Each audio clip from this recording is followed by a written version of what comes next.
Bonjour, afin de continuer donc dans cette série et toujours à voir ce que n'est pas la relation flamme jumelle un petit peu plus en détail avec cette série de vidéos. Donc juste avant nous avions vu l'amour platonique, encore avant l'obsession sentimentale et puis aussi l'amour passionnel ou la passion amoureuse, autre expression pour le désigner, et encore en tout début il y a 4 vidéos, donc ce sera ici la 5e. Nous avions vu donc le coup de foudre, voilà, qui peut prendre place soit dans une relation âme-sœur en tout début ou pas, ce n'est pas non plus un corollaire obligatoire de la relation âme-sœur, ou qui peut prendre place aussi dans la passion amoureuse. L'amour passionnel, ça peut commencer par un coup de foudre ou pas, mais l'amour passionnel, vous le voyez dans cette vidéo sur l'amour passionnel, ça mène très très loin, plutôt dans la destruction, dans une relation qui peut devenir très dévastatrice et qui très souvent est quand même déstructurante, l'amour passionnel, mais il peut y avoir un coup de foudre au tout début ou pas. La relation avec une âme sœur, il peut y avoir un coup de foudre au début ou pas, et je fais la différence entre le jour de la reconnaissance qui peut avoir lieu lors du premier contact, la première fois que l'on se voit avec son jumeau, sa jumelle dans une relation flamme jumelle. Je fais la différence donc entre le coup de foudre et ce qu'il se passe au moment de la reconnaissance. Donc ici nous en sommes à la 5e vidéo. Ce sera une série, si vous voulez vraiment pouvoir faire le tri et voir par vous-même quelle relation correspond plus ou moins à la vôtre. Alors il se peut qu'il y ait des éléments des unes et des autres, bien sûr, et un mix, puisque encore et toujours il y a autant de relations entre deux êtres qui arrivent là avec leurs deux âmes, ou une seule âme, une seule vibration d'âme pour les flammes jumelles. Il y a autant de relations et de duos qu'il y a autant de relations d'âme, qu'il y a de duos, bien sûr, on le rappelle. Alors, afin de continuer dans cette série, nous voyons ici cette fameuse relation karmique. Alors, je l'ai ici intitulée de manière complète pour l'expression « La relation karmique d'épuration douloureuse ». Point d'interrogation. Est-ce que la relation flamme jumelle est une relation karmique d'épuration douloureuse ? Donc pour continuer ici avec cette 5e vidéo de la série, ça fait appel donc relation karmique d'épuration douloureuse à la fois au karma, à la fois à l'épuration, et à la fois il y a donc une notion importante de souffrance et de relation douloureuse. Est-ce que la relation flamme jumelle s'effectue dans la souffrance et dans la douleur? Je vais conclure donc en cette fin de vidéo avec les quelques éléments que je vais vous exposer sur le oui ou le non par rapport à cette question aussi que soulève le fait de voir ce qu'est une relation karmique d'épuration, épuration douloureuse notamment. Est-ce que oui ou non, pour moi, ça peut être une relation de flamme jumelle? Alors, on ne verra pas ici en détail ce qu'est le karma, mais c'est vrai que relation karmique d'épuration douloureuse, tout d'abord, ça fait appel à la notion de karma, et donc à la loi de cause à effet à laquelle nous ramène le karma. Bien sûr, on a plusieurs approches du karma, certaines et certains reprennent vraiment la vision bouddhiste du karma, d'autres déjà ont un petit peu étendu, expliqué le phénomène du karma différemment. En très résumé, la loi de cause à effet, c'est que toutes les actions que nous avons eues dans une vie, celles-ci ou une autre, si l'on croit à la réincarnation, c'est un préalable indispensable, bien sûr, de croire à la réincarnation pour aborder aussi la notion de karma. Toutes les actions que nous avons posées, bonnes comme mauvaises, ont leurs répercussions à un autre moment dans nos vies ou dans d'autres vies futures. Ce qui nous arriverait donc, je le mets au conditionnel, dans cette vie présente, et qui soit d'ailleurs, pour parler des processus de vie, des expériences de vie négatives, serait la résultante d'actions passées, notamment dans d'autres vies, et avec d'autres âmes, d'autres individus qui se réincarnent aussi, que l'on retrouve, et avec lesquels individus donc nous avons ce karma. Il est donc une des 12 lois d'ailleurs du karma, puisqu'on définit 12 lois. Alors le mot loi, c'est pareil, on pourrait vraiment regarder de près partout où il y a des lois, est-ce qu'il n'y a pas emprise et enfermement des êtres humains dans des concepts et des principes qui ne sont pas tout à fait propices à son épanouissement. Est-ce que certaines et certains le disent comme ça d'ailleurs, tout ce qui est loi n'est pas aussi manipulation de l'être humain et de son émotionnel? Je laisse la question ouverte pour ici, mais on parle donc de lois du karma, des 12 lois du karma, avec l'une d'entre elles qui est donc la responsabilité et le fait qu'en tant qu'être, individu, être humain incarné, nous sommes responsables de tout ce qui nous arrive. Alors c'est toujours une notion assez difficile à aborder pour tout ce qui est expérience très difficile de vie. En suis-je responsable? Un enfant de 5 ans à qui il arrive des choses terribles, horribles, est-il responsable de ce qui lui arrive? Selon les hindouistes, peut-être ça peut aller jusque-là, oui, parce que dans d'autres vies, il lui est arrivé de poser telle ou telle action. Je n'ai pas d'avis tranché sur la question et cette vidéo ne servira pas à trancher sur cette question, simplement à vous exposer quelques caractéristiques, encore une fois, de la relation karmique à épuration douloureuse, comme je l'ai appelé ici, et de voir si c'est une relation flamme jumelle ou pas. Ma notion du karma, donc, est plus précise que ce que je vais vous en dire ici, donc ce serait plus long, et je ne colle pas forcément à cette loi de cause à effet d'une vie antérieure à cette vie présente. Par contre, il est évident que, nous revenons avec des mémoires, dites mémoires karmiques, donc pour certaines et certains, donc je peux considérer qu'on puisse les appeler comme ça, je les appellerai tout simplement mémoire engrammée dans le corps, je dis souvent, et que nous pouvons avoir des relations difficiles avec certaines personnes. Alors n'est-ce pas simplement une question de vibration que nous portons et nous attirons à nous les vibrations équivalentes en résonance, et il y a juste ça à comprendre. Si ces vibrations attirent des vibrations qui elles aussi en face ne sont pas assez élevées ou sont même basses, est-ce que ça n'est pas simplement un rappel à un retour à soi pour voir que nous ne sommes pas dans les vibrations les plus hautes? Peut-être tout simplement nous n'avons pas confiance en nous-mêmes, nous ne sommes pas dans l'amour de nous-mêmes. Ces vibrations, eh bien, elles ressortent de cette façon-là sur l'extérieur et attirent de cet extérieur des vibrations en correspondance. Est-ce qu'on ne pourrait peut-être pas tout simplement considérer les relations difficiles, voire douloureuses, sous cet angle, un angle énergétique encore de nouveau, donc une façon un petit peu différente de les considérer? Il est certain que quand on est dans une relation dite karmique, se rejouent certaines choses avec cette personne, ou en tout cas cette personne fait ressortir certains éléments de notre vie, de notre personnalité, de ce que nous sommes dans notre entièreté d'individus incarnés ici sur Terre, des choses que nous avons à travailler, entre guillemets, je vais quand même employer ce mot-là, et aussi à ne pas rejouer, c'est-à-dire que ce soit dans une vie antérieure ou que ça a été aussi dans une partie de vie présente,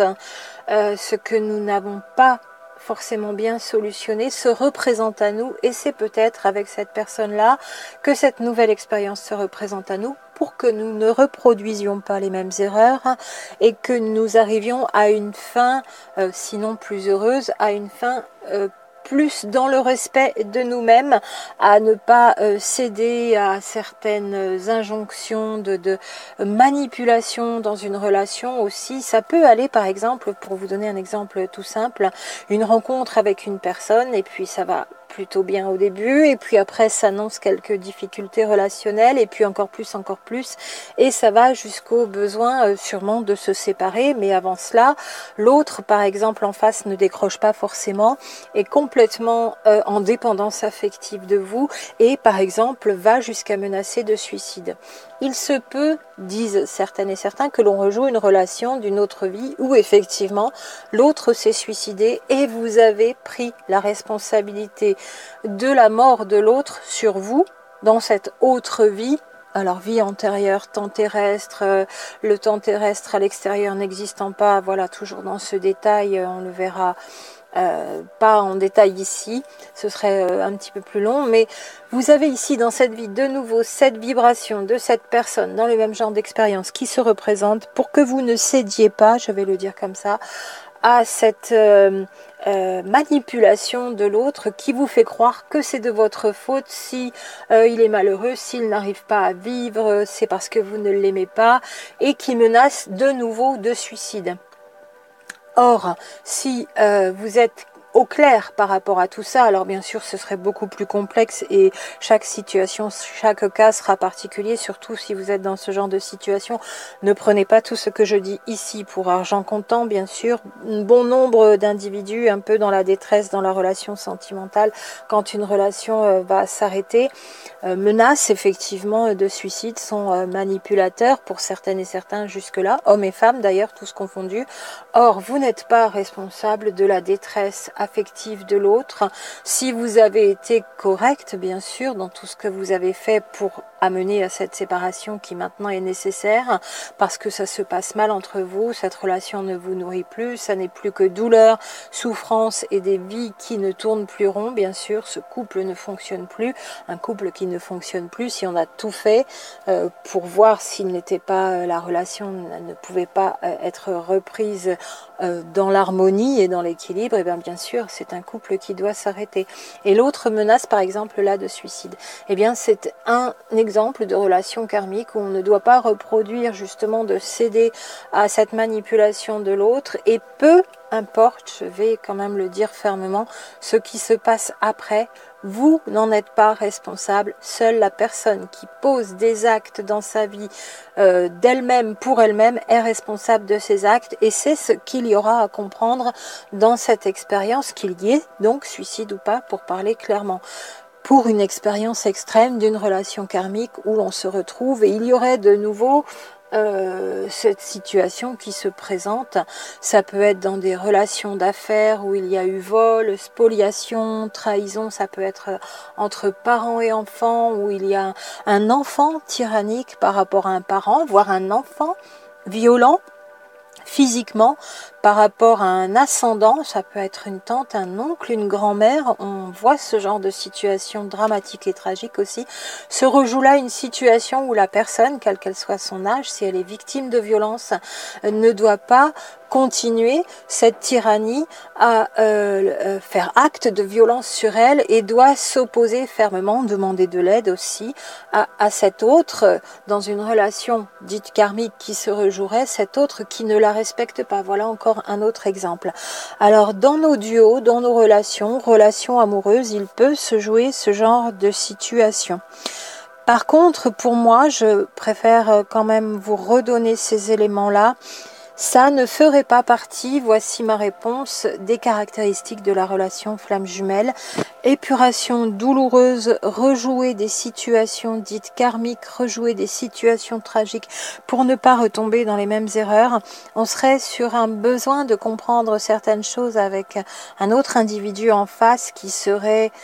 dans une première partie de vie, peut-être avant de rencontrer sa flamme jumelle. C'est peut-être le genre d'expérience que vous avez eu vous aussi, qui aujourd'hui est en face de votre jumeau ou votre jumelle avec qui il ne se passe pas ce genre de relation karmique d'épuration douloureuse, mais vous avez eu ce genre d'expérience avec une autre personne avant. Détail tout de suite, je traiterai encore dans une autre vidéo complémentaire la relation toxique avec pervers narcissique, je l'ai nommé ainsi quant à son titre, qui est pour moi encore un stade plus aggravé de relation, plus même que karmique, d'épuration douloureuse, la relation très très toxique, très dangereuse, très difficile d'ailleurs de s'en sortir, impossible de s'en sortir seul, la relation toxique avec une personne perverse narcissique. Ce serait encore un stade plus aggravé de relations fortement douloureuses et même très dangereuses ici. La relation karmique d'épuration ici, comme on en parle dans cette vidéo, est un stade moins avancé, moins dangereux, moins douloureux, moins souffrant que la relation toxique, pour moi, tel que je vais le traiter. Et encore, donc, pour le redonner ici, quant à ma position, la relation karmique d'épuration douloureuse ne serait pas un descriptif de la relation flamme jumelle sous certains aspects. Par contre, pour le rappeler, voilà, pour moi, la rencontre flamme jumelle, par quels adjectifs et caractéristiques elle peut être nommée, donc elle est bouleversante, elle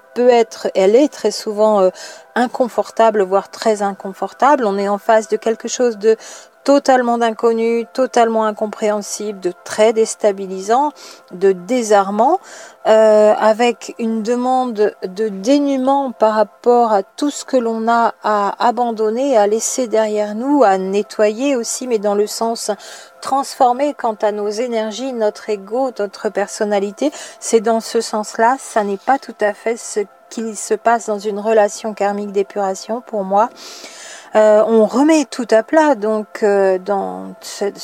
n'y a plus de repères connus, c'est d'autant plus inconfortable par là même. On est surtout, encore une fois, là aussi, complètement seul dans l'incompréhension, donc de là, c'est vraiment, ça peut être bouleversant, déstabilisant, mais aussi vraiment éprouvant. Ça peut aller jusque là. Alors où est la limite avec la douleur, la souffrance? Pour moi, on est juste en lisière, en limite. Ce que j'appelle douleur et souffrance, c'est encore un stade de difficulté, de sentiments très très difficiles que l'on éprouve. La douleur, la souffrance, et qui se situe encore plus loin que l'inconfort et l'exigence dans laquelle nous plonge une relation flamme jumelle, complètement seule. Donc ça nous pousse à aller vraiment chercher plus loin des réponses, profondément à l'intérieur de soi aussi, un retour à soi obligatoire. Et si l'on ne veut pas, si on fait de la résistance à cette transformation de soi, bien sûr la vie continue à nous mettre dans l'obligation de le faire, d'aller chercher à l'intérieur de soi. Donc très exigeant, ça peut être un parcours qui est long, en continu, on n'a presque jamais de répit, ça en est là aussi par là même éprouvant, mais pas douloureux ni souffrant, dans vraiment un dépassement de soi qui nous est demandé au travers de ce que j'appelle aussi à certains moments, pour certains et certaines d'entre nous, une véritable initiation par une transformation intérieure complète et profonde de son être, une rénovation de fond en comble, d'aller à la découverte de son vrai soi, avec un grand S, mais aussi d'autres réalités et bien plus encore dans la relation flamme jumelle. Donc douleur et souffrance, non. Épreuve et éprouvant, très exigeant, très intense, en continu, déstabilisant. La relation flamme jumelle, oui. En cela, je fais la différence donc dans ce degré, peut-être ces degrés exposés ici avec la relation karmique d'épuration. Ce sont des efforts intenses, aller chercher donc quelque chose de plus grand aussi à l'intérieur de nous, dans les profondeurs de notre être, tout en voulant bien lâcher nos résistances, en plongeant dans l'inconnu, en balayant toutes nos peurs et en faisant cette reconnexion spirituelle par une reconnexion à l'autre pour se reconnecter à soi. À côté de cela, donc la relation karmique qui implique, elle, le karma, la loi de cause à effet, comme on l'appelle, où nous nous retrouverions en face de nos actions du passé à revivre et à liquider, peut, elle, être effectivement très douloureuse et avec beaucoup de souffrance.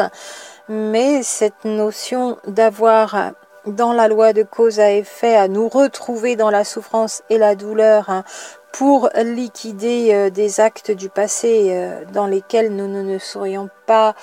comportés comme il fallait dans ces relations passées avec ces actes posés dans le passé, c'est quelque part quand même pour moi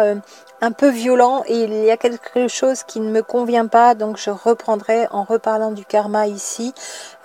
pourquoi ça ne me convient pas, pourquoi il y a peut-être une vision erronée et pourquoi de toute façon pour ici ça ne correspond pas franchement, pas tout à fait. Il peut y avoir quelques éléments similaires, mais sur l'ensemble de la relation karmique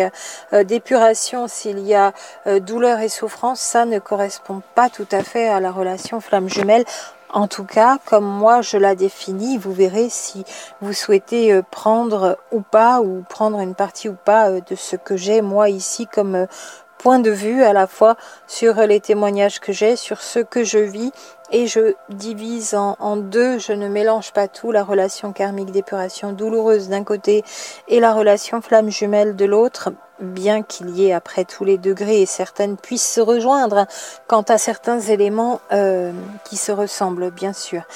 Voilà ce que je peux vous dire sur les différences que je fais encore une fois donc entre relation karmique et d'épuration douloureuse et la relation flamme jumelle. Oui, nous portons des mémoires négatives en plus de nos blessures de la vie actuelle, en plus des blessures, des souffrances portées en mémoire aussi de notre lignée, ça fait beaucoup. Nous arrivons souvent avec des valises plus ou moins remplies pour certaines et certains d'entre nous quand nous arrivons sur cette terre de nouveau, dans cette nouvelle incarnation.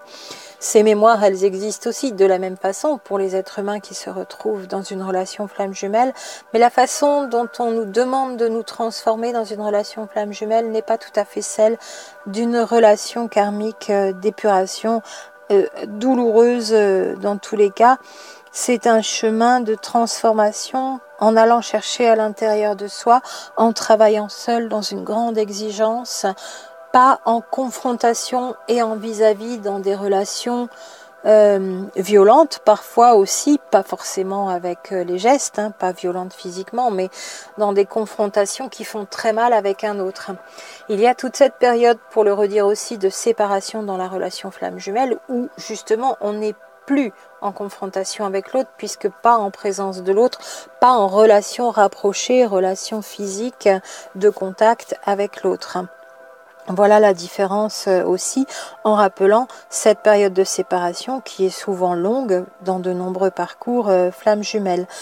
En conclusion, pour moi, c'est vraiment cette relation de flamme jumelle, une relation de transformation. La relation karmique d'épuration est aussi une relation qui va nous transformer, mais ne se déroule pas du tout par le même processus. Il ne prend pas place les mêmes expériences, les mêmes expérimentations en confrontation avec l'autre pour la relation karmique d'épuration que en non-confrontation où la transformation s'effectue principalement pendant toute la période de séparation et de compensation pour la relation flamme jumelle, pour cette différence-là aussi, où on va travailler sur les fausses croyances de la même façon, fausses croyances sur nous-mêmes, fausses croyances sur la vie, l'inconscient collectif qui va jouer sa part aussi, fausses croyances par rapport au monde, par rapport au grand tout. On va en ressortir avec des transformations qui finalement nous auront permis d'acquérir une nouvelle façon d'être une nouvelle personne, mais pas par les mêmes processus, et ce ne sont pas les mêmes effets, les mêmes façons d'arriver à ce but qui se déroulent dans l'une ou dans l'autre, et pour moi, pas jusqu'à la douleur et à la souffrance dans la relation flamme jumelle. C'est un des points importants. Il y a peu de chances que ce soit une relation flamme jumelle si c'est vraiment très douloureux, très karmique et en continu et en confrontation, c'est-à-dire en relation, même si on se sépare, on revient ensemble, on se sépare, on revient ensemble. Ça, ce serait vraiment la relation karmique d'épuration douloureuse. Est-ce qu'elle prend place, avec une âme sœur? Alors là, répondre comme ça, bien sûr, sans connaître l'histoire des uns et des autres, ce serait hasardeux. Je pense que c'est du cas par cas, selon le degré de douleur et de souffrance qu'impose au duo cette relation karmique d'épuration. Peut-être que oui, et à d'autres moments, peut-être que non. Voilà la réponse que j'aurais aussi sur la question. Est-ce que la relation karmique, c'est obligatoirement une âme sœur que je rencontre ? Une vibration d'âme déjà connue et qui se représente là pour rejouer ce qui avait déjà été mal joué à un autre moment, puisqu'en général, karmique d'épuration, comme les mots l'indiquent, c'était du négatif qui doit se rejouer là pour cette fois bien se terminer, ou en tout cas se terminer selon des lois ou des règles, un processus beaucoup plus équilibré et beaucoup moins à céder à du négatif, à des injonctions, à de la manipulation, comme ça avait pu être dans la première fois ou les autres fois où cette expérience s'était déjà jouée et où on est en train de les rejouer là dans une relation karmique. Voilà pour ces quelques éléments. Je vous laisse encore une fois en voyant avec votre propre histoire, peut-être que vous avez déjà écrite sur certains points pour y voir plus clair, voir ce qui pourrait correspondre, voir ce à quoi vous adhérez ou pas, et voir si vous seriez plus d'un côté ou de l'autre dans tel ou tel élément qui caractérise votre histoire ou dans d'autres. Nous continuons pour la suite où nous allons voir effectivement cette fois, et ce sera l'avant-dernière vidéo, où il y en aura encore 2 après peut-être, voilà. Donc la 6e en tout cas derrière celle-ci, vidéo de la série Ce que n'est pas la relation flamme jumelle, avec donc la relation toxique avec pervers narcissique, individu pervers narcissique ou personne perverse narcissique. Bon courage à vous en tout cas pour essayer de discerner ce qui se passe exactement dans vos relations, et puis pas à pas bien sûr en prenant tous les éléments quand c'est le moment pour vous, vous y voyez plus clair petit à petit, ça n'est pas toujours facile. Et puis bien sûr il y a un moment pour tout, ne vous obligez surtout à rien si ce n'est pas le moment pour vous d'aller y regarder de plus près, de voir plus en face quelque chose, parce que ça reste trop douloureux. Bien sûr, laissez passer le temps, prenez soin de vous et puis vous y revenez plus tard après. À très bientôt.